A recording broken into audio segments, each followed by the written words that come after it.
Hyderabad Ramoji film సిటీలో జరిగిన Ramoji excellence అవార్డుల ప్రదానోత్సవ కార్యక్రమంలో ముఖ్యమంత్రి రేవంత్ రెడ్డి పాల్గొని ప్రసంగించారు. రామోజీరావు జయంతి సందర్భంగా వివిధ రంగాల్లో విశేషమైన సేవలు అందించిన వ్యక్తులను ఎక్సలెన్స్ అవార్డుతో సత్కరించడం శుభపరిమాణమని అన్నారు. రామోజీరావు పాటించిన విలువలు, సాంప్రదాయాలను కొనసాగిస్తున్న రామోజీ గ్రూప్ను అభినందించారు.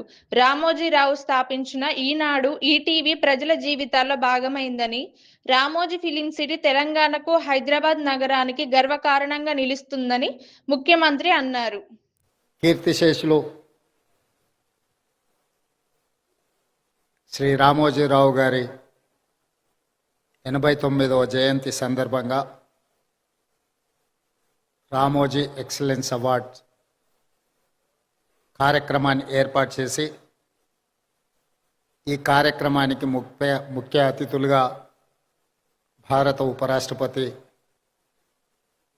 సిపి రాధాకృష్ణన్ గారిని, తెలంగాణ గవర్నర్ జిష్ణుదేవ్ వర్మ గారిని, ఆంధ్రప్రదేశ్ ముఖ్యమంత్రి పెద్దలు శ్రీ నారా చంద్రబాబు నాయుడు గారిని, భారత మాజీ ఉపరాష్ట్రపతి పెద్దలు వెంకయ్య నాయుడు గారిని, భారత మాజీ ప్రధాన న్యాయమూర్తి శ్రీ ఎన్వి రమణ గారిని, మిత్రులు పెద్దలు కేంద్ర మంత్రివర్యులు జి కిషన్ రెడ్డి గారిని, అదేవిధంగా కేంద్ర మంత్రివర్యులు జి రామ్మోహన్ నాయుడు గారిని, మిత్రులు మంత్రివర్యులు బండి సంజయ్ గారిని, శ్రీధర్ బాబు గారిని, రామోజీరావు గారి అభిమానులను, రామోజీ ఫిలిం సిటీ, ఈనాడు సంస్థల సిబ్బంది అందరూ, ముఖ్యంగా కిరణ్ గారు ఒక మంచి కార్యక్రమాన్ని ఏర్పాటు చేసి రామోజీరావు గారు ఏ విలువలను, ఏ సాంప్రదాయాన్ని ఈ తెలుగు ప్రజలకు అందించిండో అందులో రాణించిన వాళ్ళను గుర్తించి రామోజీ ఎక్సలెన్స్ అవార్డ్స్ ఇవ్వడం ద్వారా కొత్త తరానికి ఒక స్ఫూర్తినివ్వాలని కార్యక్రమాన్ని ఏర్పాటు చేసినందుకు వారిని, వారి కుటుంబ సభ్యులను మనస్ఫూర్తిగా నేను అభినందిస్తున్నాను. ఈనాడు మనిషి మరణించిన తర్వాత వారిచ్చిన ఆస్తులనే కానీ వారి ఆలోచనలని కొనసాగించాలని, వారి ఆలోచనలకు అనుగుణంగా వారి సంస్థలను నిర్వహించాలని ఆలోచన చేస్తున్న వాళ్ళు చాలా తక్కువ మంది. కానీ ఈనాడు రామోజీరావు గారు ఇచ్చిన స్ఫూర్తి, వారు అందించిన సంస్థలు, ఈ సంస్థల్ని నిర్వహించడం కూడా అంత ఆషామాషి వ్యవహారం కాదు. ఆర్థిక భారంతో కూడుకున్నాయి. చాలామందికి ఇందులో లాభాలే ఉంటాయన్న ఆలోచన ఉంది, కానీ వీటి నిర్వహణలో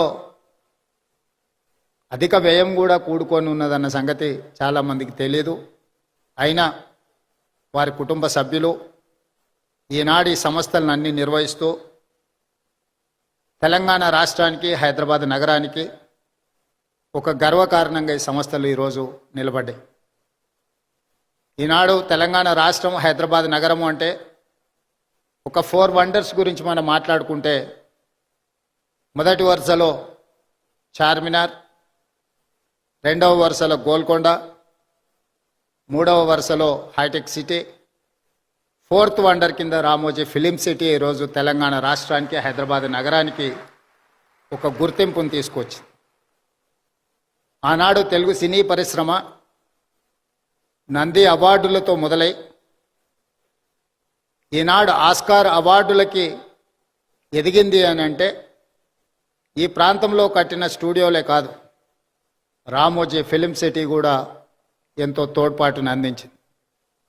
అందుకే నేను చాలా సందర్భాలలో నేను చెప్పడం జరిగింది, టాలీవుడ్ బాలీవుడ్ కోసం కాదు, హాలీవుడ్ కూడా ఈ రాష్ట్రానికి, నగరానికి, రామోజీ ఫిలిం సిటీకి రావాలి. స్క్రిప్ట్తో వస్తే ప్రింట్తో వెళ్ళాలి అని రామోజీ గారు ఏదైతే ఆలోచనతో ఈ రామోజీ ఫిలిం సిటీని వారు ప్రారంభించినరో ఈరోజు ఆ కళ నిజమైంది. ఎవరైనా సినిమా తీయాలి అని అనుకుంటే స్క్రిప్ట్ తీసుకొని రామోజీ ఫిలిం సిటీ కాంపౌండ్లోకి వస్తే ఈరోజు ప్రింట్ తీసుకొని బయటికి వెళ్ళేంతగా అన్ని రంగాల నైపుణ్యాలను ఇక్కడ వారు కేంద్రీకృతం చేశారు. ఈ 2000 ఎకరాలు ఒక కళాఖండం, ఒక అద్భుతం. దీనికి చాలామంది సమస్యలు సృష్టించాలని ప్రయత్నం చేసిన వాటన్నిటినీ రామోజీరావు గారు నిలబడి తట్టుకొని ఈ తెలంగాణ రాష్ట్రానికి ఒక గర్వకారణంగా రామోజీ ఫిలిం సిటీని తీర్చిదిద్దడం జరిగింది. అదేవిధంగా పత్రికా రంగంలో ఈనాడు పత్రిక 50 సంవత్సరాలు పూర్తి చేసుకున్న సందర్భంగా రామోజీరావు గారు నిద్ర లేవ్వంగానే ఈనాడు పేపర్ చదివే అలవాటును, నిద్రపోయే ముందు ఈటీవీ వార్తలను చూసే నిద్రపోయే అలవాటును తెలుగు ప్రజలకి ఒక అలవాటుగా మార్చిండు. ఈనాడు ముఖ్యంగా రాజకీయ నాయకులకు ఈ అలవాటు వ్యసనంగా మారింది. ఉదయం నాకు ఎన్ని పత్రికలు వచ్చినా ఖచ్చితంగా హెడ్లైన్స్ అయినా ఈనాడు పేపర్ నేను తిరిగేస్తా. ఎందుకంటే నిఖార్సైన సమాచారం, మిగతా దాంట్లో కొంచెం మసాలాలు, కలర్స్ అవి ఇవి యాడ్ అవుతుంటాయి. ఇది యాక్చువల్ వార్తని ఈ 2-3 పత్రికలు చదివిన తర్వాత వాస్తవం ఏముందో తెలుసుకుందాము అని ఈనాడు తెలంగాణ రాష్ట్ర ముఖ్యమంత్రిగా 5-10 నిమిషాలైనా ఈనాడు పేపర్ నేను తిరిగేస్తాను. అదేవిధంగా సాయంత్రం ఇంటికి పోతే 9 గంటలకు ఈటీవీ వార్తల్ని తప్పకుండా చూస్తే ఎక్కడున్నాయి, ఈ ఊర్లోనే కాదు, ఈ నగరంలోనే కాదు, ఈ రాష్ట్రం పక్క దేశాలకు వెళ్ళిన సంపూర్ణమైన వార్తల్ని ఈటీవీలో ప్రసారం అవుతాయి. వాళ్ళ ఆలోచనలను కాకుండా జరిగిన వాస్తవాలను ప్రజలకు అందించాలన్న వారి స్ఫూర్తి ఈరోజు ఈనాడులో కానీ ఈటీవీలో కానీ కనిపిస్తుంది. అదేవిధంగా రామోజీరావు గారి గురించి ఆలోచన చేసినప్పుడు ఆశ్చర్యకరమైన అంశాలు కనిపిస్తాయి.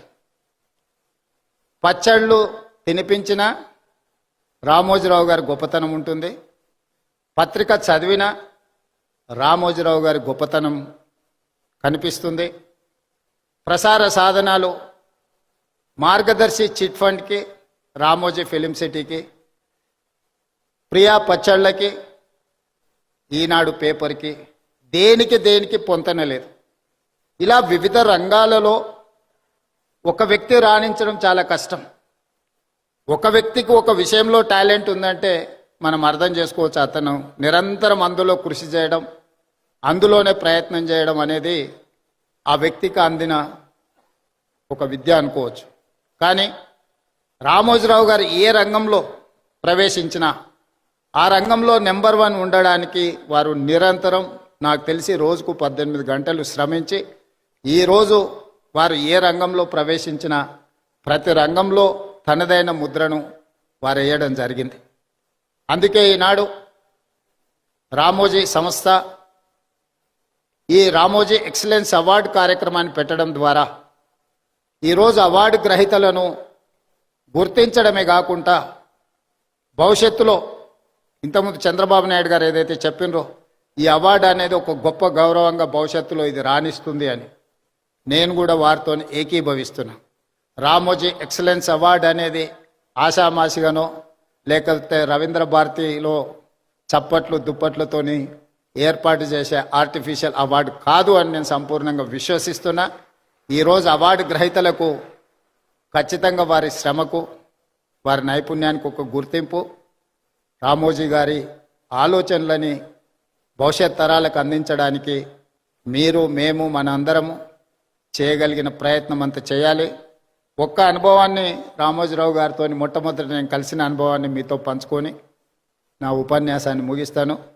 2009 సంవత్సరంలో శాసనసభ ఎన్నికలు జరిగినాయి. ఎన్నికల తర్వాత ఓట్ల లెక్కింపుకు 1 నెల రోజులు సమయం ఉండే. మేము అప్పుడు అన్ని లెక్కలు వేసుకున్నాం, తప్పకుండా ప్రభుత్వం వచ్చేటట్టే ఉందని. మరి ప్రభుత్వం వస్తే మంత్రులు కావాలనే కోరిక కూడా ఉంటుంది కదా. ఈరోజు ఆంధ్రప్రదేశ్లో వాళ్ళు చాలామంది మంత్రులు ఉన్నారు. ఒక 4 మిత్రులను కలిసి రామోజీరావు గారి సమయం తీసుకున్నాం.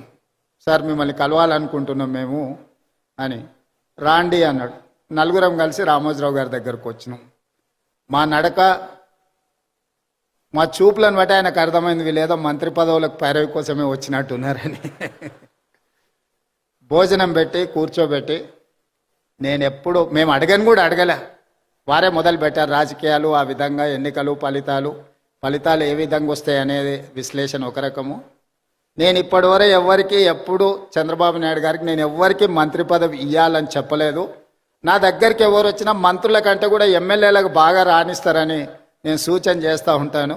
మీ నలుగురికి కూడా అదే సూచన అని వారు మాకు అంటే మా మనసులో ఉన్న మాటను గుర్తించి, అంతకుముందు బయట చాలామంది మంత్రివర్గం అంతా చంద్రబాబు నాయుడు గారు, రామోజీరావు గారు చిట్టి పంపిస్తారు, చంద్రబాబు నాయుడు సార్ మంత్రివర్గాన్ని ఏర్పాటు చేస్తాడని బయట చర్చ జరుగుతుండేది. సరే రామోజీరావు గారు మా నలుగురిలో ఎవరికో ఒక్కరికైనా తప్పకుండా చెప్తాడు అనుకొని మేము వచ్చినాము. వారు రాజకీయ నాయకులకు కానీ ప్రభుత్వంలో కానీ ఇలాంటి సూచనలు ఎప్పుడు నేను చేయను. మీరు కష్టపడి పనిచేయండి, మీరు మంచి చేస్తే తప్పకుండా నా పత్రికలో స్థానం ఉంటుంది, మీరు చెడు చేస్తే మాత్రం మొదటి పేజీలో స్థానం ఉంటుంది, మీరు ఏది కావాలనో కోరుకోండి అని చెప్పి మంచి భోజనం పెట్టి, రామోజీరావు గారు మంచి హోస్ట్, నేను ముఖ్యమంత్రి అయిన తర్వాత కూడా వస్తే చాలాసేపు భోజనం పెట్టి చాలా విషయాలు మాట్లాడారు. ముఖ్యమంత్రిగా వచ్చినప్పుడైనా ఏదైనా పనుల విషయంలో ప్రస్తావిస్తారేమో నేను అనుకున్నా, వారు ఏం మాట్లాడలేదు. వారు చెప్పిండ్రు ఇది నా బాధ్యత, ఎందుకు సార్ రెస్ట్ తీసుకోవచ్చు కదంటే, నిత్యం నాకు ఈ పనిలోనే ఒక సంతృప్తి ఉంటుంది, ప్రతి పేజు నేను చదువుతాను. అక్కడక్కడ వారు స్పెల్లింగ్ కరెక్షన్స్ ఉంటే కూడా పత్రికలో వచ్చిన ఆ డేటా అంటే మ్యాటర్ని కూడా వారు రౌండప్ చేసి పెట్టి అందులో ఏం తప్పులు ఉన్నాయో కూడా మార్క్ చేసి పెట్టి వారి టేబుల్ మీద కనిపించింది. అంత నిబద్ధతతోని వారు పనిచేసిండ్రు కాబట్టే ఇంత గొప్ప సంస్థను నిర్మించగలిగినరు. రామోజీ అనేది ఒక పేరు కాదు, ఒక బ్రాండ్. ఈ బ్రాండ్ను కొనసాగించే క్రమంలో మా వంతు సహకారం, మా సహకారం ఏం లేదు, మేము మీకు అన్యాయం చేయకపోవడం మీకు పెద్ద సహకారము. మా ప్రభుత్వం వైపు నుంచి సంపూర్ణంగా రామోజీ గ్రూప్ సంస్థలకు సంపూర్ణమైన సహకారం ఉంటుంది. Ramoji film city, Ramoji ETV కావచ్చు, ఈనాడు కావచ్చు, తెలంగాణకు హైదరాబాద్ నగరానికి ఒక గొప్ప గౌరవం.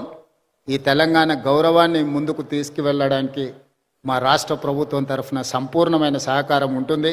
అదేవిధంగా పెద్దలు వెంకయ్య నాయుడు గారు, ఎన్వి రమణ గారు సూచన చేసారు తెలుగు భాష గురించి. తప్పకుండా మేము ఈ మధ్యకాలంలో ప్రభుత్వం ఇస్తున్న జీవోలు మిగతా వాటిని తెలుగులోనే ఇస్తూ ఉన్నాం. కాకపోతే ఇంకా అది కొంత సమయం పడుతుంది, దాన్ని తప్పకుండా ముందుకు తీసుకెళ్తాం. రాధాకృష్ణ గారు ఇక్కడ గవర్నర్గా 3.5 నెలలు వారి బాధ్యతలు నిర్వహించి సంపూర్ణమైన సహకారాన్ని తెలంగాణ రాష్ట్రానికి అందించారు. ఈనాడు ఉపరాష్ట్రపతిగా వారు బాధ్యతలు తీసుకున్నారు. ఆనాడు ఉపరాష్ట్రపతిగా వెంకయ్య నాయుడు గారు తెలుగు రాష్ట్రాలకు సంబంధించిన సమస్యల్ని పరిష్కరించడంలో, కేంద్ర ప్రభుత్వం ఇచ్చిన హామీలను అమలు చేయించడంలో నిరంతరం వారు ముఖ్యమంత్రులతో సమన్వయం చేసుకొని అన్ని సంస్థలకు సంబంధించిన అధికారులను, వివిధ శాఖలకు సంబంధించిన అధికారులను, మంత్రులను కూడా పిలిపించి ఆనాడు ఉపరాష్ట్రపతిగా వెంకయ్య నాయుడు గారు ఈ తెలుగు రాష్ట్రాలకు సహకరించారు. ఈనాడు నేను భారత ఉపరాష్ట్రపతి రాధాకృష్ణన్ గారి నుంచి కూడా మేము ఇదే రకమైన సహకారాన్ని వారి నుంచి ఆశిస్తున్నాం. వారిని మనస్ఫూర్తిగా ఈ వేదిక మీద నుంచి ఉపరాష్ట్రపతిగా బాధ్యతలు చేపట్టినందుకు అభినందనలు తెలియజేస్తూ మీ అందరి దగ్గర సెలవు తీసుకుంటున్నాను.